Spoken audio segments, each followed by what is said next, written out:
Hey everybody, so I wanted to show you the tower that I made for my kids a few years ago. They've outgrown it, so kind of bittersweet. I'm giving it away to a friend who's going to come by. We're going to disassemble it, but I was maybe a little bit of an overachiever. This is 8 feet off the ground right there, so a little high, but I have tons of support for it. This has been so much fun, but it's in about 2 feet of concrete each post, and what I did, I have some horizontal 2x4s put in each side, and I got some bolts here. Otherwise, I have a ton of support beams on each corner, and I have support for the platform up here. And what I did, I have brackets.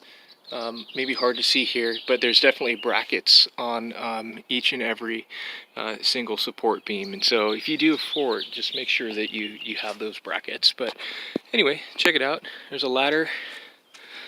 That was kind of a lame video, but maybe it'll help someone. This was certainly fun for my kids.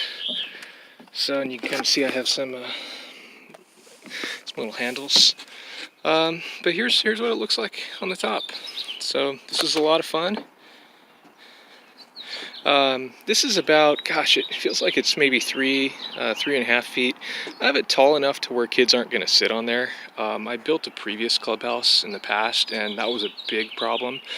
So I ended up adding a second story actually because of that. But yeah, there's a swinging gate here, and lots of memories were made, and time for this to go to a new house. So if you have any questions, let me know. Hope that was helpful.